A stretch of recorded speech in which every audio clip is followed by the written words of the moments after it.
Hey everyone, we're back. I'm Lauren Ward. I'm one of the producers for the fire season of NASA Explorers.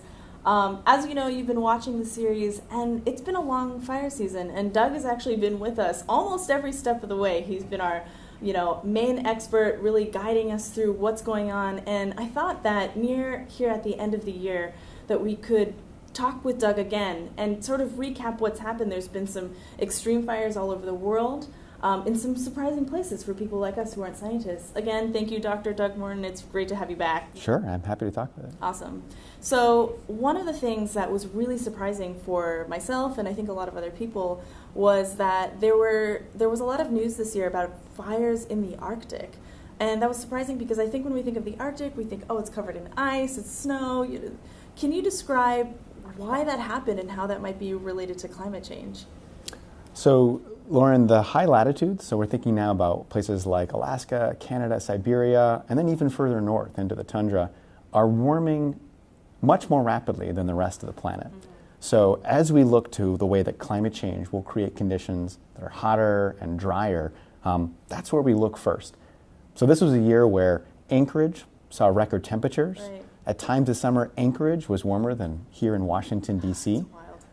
We saw a series of events play out where warmer and drier conditions started earlier in the season, which just leads to the potential for a longer fire season. So a lot of the same ingredients are happening in those latitudes. It's just like we've turned up the heat. Mm-hmm. Literally. Quite literally. Yeah, and I think that's something that we forget too, even though our poles are very cold, sure, they are changing the fastest. So as we look through the observational record and as we project into the future, using our most advanced models of the Earth system and the climate, we anticipate that those landscapes are going to continue to warm much more rapidly than the rest of the planet. It's a little bit beyond the scope of just fire, but it's a series of feedbacks between the land, right, the ocean surface, and the amount of ice that remains there that controls how rapidly those places warm. What that also means is, of course, that the poles are starting to change the way that we are experiencing climate change in the mid-latitudes, where many more people live. So as the polar jet stream shifts, we're seeing more strong variability in patterns of weather and ultimately climate across places like the heat waves we've seen in Europe, the right, heat waves and the cold snaps we've seen across other parts of both the U.S. and elsewhere in the world. So the Earth is one interconnected system, and it's changing. Yeah. So let's talk about the Southern Hemisphere.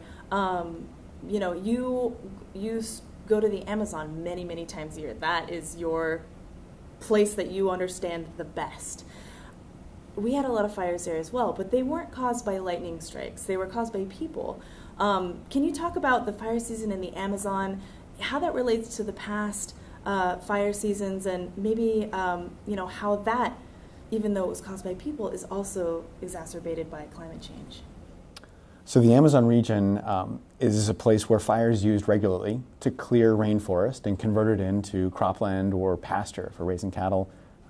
It's typical not just in the Amazon, but across other tropical forest regions that it's very difficult to get the wood out of the way and use it for something else. And so fire is the cheapest and most effective way to get rid of the wood when it's really not something you can sell.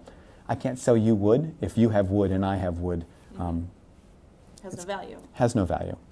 Sadly, that tall tropical forest timber essentially is worthless on the frontier landscape where everybody has wood, but nobody has other things they would like to have. This year was a remarkable year in terms of fire activity in the Amazon because of the way in which it was coordinated, the way in which it was started earlier in the fire season. There was economic motivation this year that led to some synchronized fire activity in the central Amazon region, state of Pará in Brazil. And that kicked off a peak of fire activity in August that led to widespread problems with air quality, where people in the western Amazon were getting the smoke blown downwind. And because the fire started earlier in 2019, the pattern of winds actually took that smoke and sent it south over Bolivia, down to southern Brazil, cities like São Paulo, where for 20 million people in the metro area of São Paulo, day literally turned into night as this enormous cloud of smoke was blown out of the Amazon region and fumigated the largest city in Brazil. What we saw then was really a reaction to the fact that that long-distance transport of smoke started some finger pointing inside of Brazil and catalyzed international attention about the issue of fires in the Amazon and what that meant in terms of protecting and preserving remaining Amazon forests. So the sequence of events that started with a coordinated group of ranchers in the central Amazon ultimately led to a conversation at the G7 about what the global community could do to curtail the fires burning in the Amazon. The decisions that were made after that point were more political than scientific, but I think this might be one of the fastest feedback loops between a phenomenon in the Earth system, in this case some dedicated fire activity in the Amazon region, and the global response and then change in course of action. That'll happen in a matter of weeks. Yeah, it was fast. So I think this highlights one other aspect of the new normal, and that is that the global community and our interconnectedness allows us to be a part of a conversation about decision-making that's happening thousands, if not tens of thousands of kilometers away. Interestingly, satellite data are at the heart of that conversation. We need to be starting from the same facts. We need to be discussing and talking about the way in which we're using our day-to-day coverage from NASA satellites and others to make sure that we're making informed science-based decisions. So I take heart in the fact that fire detections and the characterization really is the basic fundamental facts that we're working from. What we do about it, of course, is a decision-making that goes beyond the scope of science, but the fact that it's rooted in those science data, I think, is encouraging because those science data are made freely available to everyone worldwide. So really, we're all starting with the same facts. What you're saying is that we are now so connected that something like that can go through public discourse like that, and policy can be enacted quickly, which is something that we need in an era of quickly changing environments. So that gives you hope. It does give me hope. I think it's part of the way in which the new sources of information and the connectedness we have should facilitate more rapid changes. I was asked many questions this dry season in the Amazon about whether this was a record year or anything other remarkable about the fires that were burning this year. And of course, there are many science stories as well as many explanations that I could give for that answer. But one thing that I kept coming back to was we have information that we get twice a day from space that tells us about the extent and the magnitude of burning. We don't really have to wait for a record before we start taking change in direction, change of course. And so I felt that was a good time to remind people that we don't need to wait until we've broken the long-term satellite record for active fire detections in the Amazon to decide whether we should do something about it. Right. Do you think that point was heard? Do you think people kind of heard that and said, you know, you're right, we should do something now? So in landscapes like the Amazon frontier, where fire is really used as a part of the economic process, the answer to that question depends on whether you were favoring some additional expansion of agricultural landscapes or dead set against it. And so whether all fires are bad is an open question, and I think does depend on the circumstances. The way I look at it is that we're trying to have a science-based discussion about the sustainable trajectory for the Amazon region. Agriculture is a part of that landscape. Intact forests are part of that landscape. And fire represents both an opportunity and a risk. And so making sure that we're cognizant, careful, and planning for what we think that sustainable future looks like is where the satellite information we get every day comes into play. And I think you touch on something really important, which is fire is really complicated. And in many landscapes, it is very destructive, but it's also can be used in a productive way. So we know we're living in a planet that's warmer and drier and therefore more fire prone. And we're seeing that play out from Alaska to Australia in terms of how fires this year have burned in more extreme ways, whether that's burning faster, burning longer, burning hotter, and having more intense and more long-lasting impact on those ecosystems. Every year from space, we map 1 million large wildfires. That's incredible. 1 million large fires. 1 million. And what's a large fire? So for us, a large fire would be something on the order of 100 acres. Okay. And so if we're mapping more than 1 million fires that are larger than 100 acres, that means that fires are really burning across every biome and in every landscape. Now, the most important fire to you is the one that's burning in your community. And so Imagine there then are 1 million different communities that are facing those conditions where fire represents a potential threat to their home, to their property, to their communities. The collected effort in terms of our understanding, and then trying to hold the line against fires that are damaging, destructive, or as I would talk about in terms of burning Amazon rainforest, kind of a lose-lose. It's a loss of economic value, it's a loss of ecological value, and nobody wants those to happen. And yet they're getting more difficult to prevent and more difficult to put out. The reality is that fires are continuing to burn and change our landscapes, even in places that have been fire-prone. Places like California, for example, we're still seeing new extreme fire behavior. The last 5 years have seen almost every year an increase in the record size of fires. Every year we've set a new record for the largest fire ever recorded in California. That's one example of the changing extreme nature of fires. And yet, I think what's really interesting is that one statistic about, we've mapped 1 million fires. Every year. Every year. What was the percent that was just dedicated to North America in terms of that 1 million? So while we are often focused here in the United States on the fires that burn across the western states, places like California, Washington, Oregon, Idaho, all of the burning in the lower 48 only accounts for 1% of the greenhouse gases that fires release worldwide every year. So changing dynamics are influencing our communities and our ecosystems and our policies here in the United States, but the lower 48 is only 1% of the global picture of fire activity. And I think that's really why the global perspective that we bring here at NASA and the way in which we're able to use satellite data to not only focus in on fires where we may have a much more direct line connecting those active fire detections to the firefighters on the ground. It's critical that we keep a global picture because the entire planet is responding to warming and drying conditions, and we're seeing those changes in fire activity, whether it's climate-driven or human-driven, play out across the world. How do scientists like yourself tease apart the interannual variability of fires? How do you basically know that there is a trend and it's not something that's completely normal, it's our planet doing what it does, but that there's actually some new influence affecting what normal is for the fire season? Part of our job as scientists is try to understand the degree to which climate change in particular is one of the important ingredients in landscapes that are seeing more fire activity. The other part of that is actually a positive story, in that the more we understand about our planet and its changes, the better prepared we are to predict landscapes that will become fire-prone. And I think that's another part of our new normal. We have landscapes that we understand pretty well.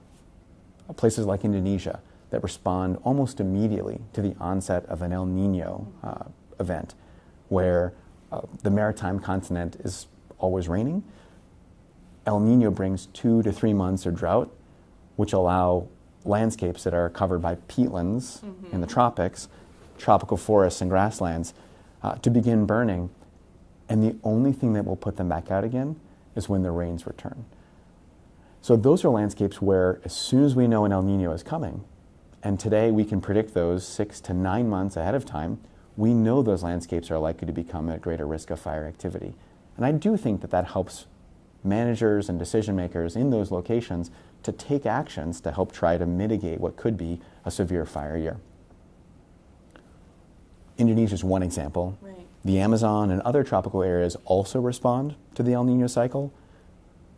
Outside of the tropics, our efforts to predict where those landscapes are and how we can anticipate the changing climate conditions is one of the challenges that we face as scientists. Yeah. How can we communicate our understanding of the changes and at the timescales that are needed by decision makers to actually proactively manage circumstances that are leading to greater fire risk? Lauren, one of the things that's happened this year is that we've seen a new conversation start around our new normal. This is the first year that we have proactively made decisions to try to reduce large-scale risks of fire activity, in part based on our forecast of changing conditions. I think what a lot of people are wondering is how can I protect my own communities, my own home, my own safety, but then how can I make sure that I am not contributing to factors that are creating conditions for more intense fires? Essentially, what can people do to be prepared or even be proactive? We should have another episode on that because there's a lot to unpack there. And I do think that the experiences that we are observing, whether it's in your actual community or you're the one watching through TV or social media about how communities are responding to extreme fire events, I think that's given a number of people pause for thought. I do think there are some activities that communities will take on their own to make their communities less fire prone. Some things are rather simple. There are zoning laws that are trying to remove the connectivity. The things we think about that drive a big fire are the fact that the fuels can connect, and so they can burn across an entire landscape. So actions that help reduce the continuity of fuels, removing brush and trees from around your home, for example, those are simple steps that make a big difference under many circumstances. The preparedness angle is something that I think those living in fire-prone landscapes are starting to appreciate in a different way. I think that's a challenging new reality for many people that have known something different in their communities up until now, and now are realizing that the landscapes that they know and love are more of a threat than they'd previously realized. And so I think there's a lot that's going to take place in the next years as communities start to reckon with that new reality. Collectively, reducing greenhouse gases from fossil fuels is the solution. Mm-hmm. So for many problems, it sounds like. For climate change. Right. For climate change, we need to reduce the amount of fossil fuel we use for electricity, for transportation, and all other uses. Yeah. That's the answer. So I think that's something that every one of us can take to heart. That's something that actually is our understanding of the climate change problem and how we solve it. And so I think that's a collected action, not just for individuals or communities, but for states and countries to make serious progress on. And what you're saying actually hits close to home for me as well, because I asked that question almost on a selfish basis, because as we were making this series, I'm also from California, and I'm watching the fire season get dangerously close to where my family, where my friends live. And actually, a couple weeks ago, staying back in California to help prepare for a possible evacuation, which was why I was gone for a couple weeks, is something that a lot of people in my community are really thinking about. And it has become a new normal. It gets very close every year. And I think a lot of people, as you say, are doing their best to prepare. They're reacting, wearing masks are very common now if the air quality gets too bad. But, it's doing things like having an emergency plan, making sure that your community is doing something to keep your area safe if you do live on that kind of urban wildlife interface. So it is something that's affecting a lot of people, as you say, the 1 million large fires just this year.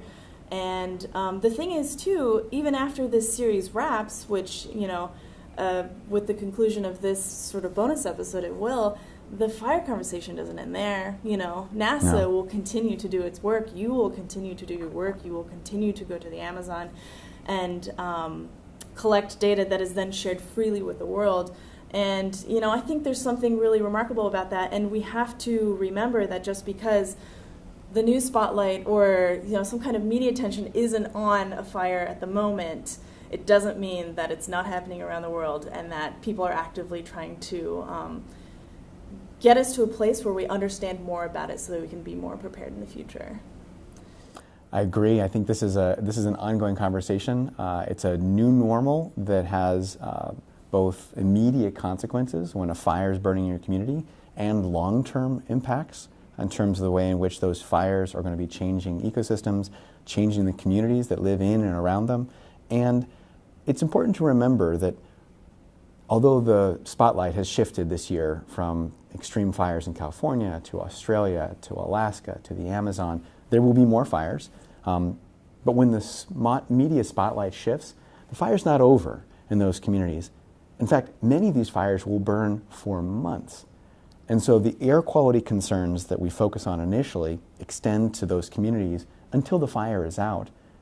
And when the fire is out, now the process of both ecosystems recovering as well as those communities recovering has a long lag time. Yeah. And so I think that's another aspect of this that we're starting to appreciate.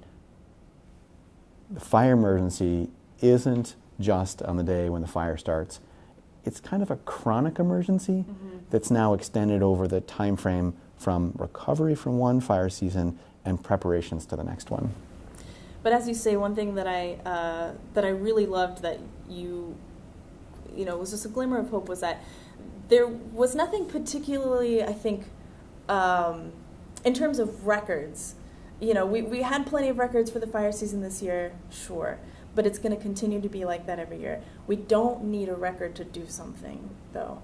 And having that free and open data is crucial to making small steps, engaging the world, getting policy and political action quickly by basically coming together as a community affected by fire, as a world affected by fire.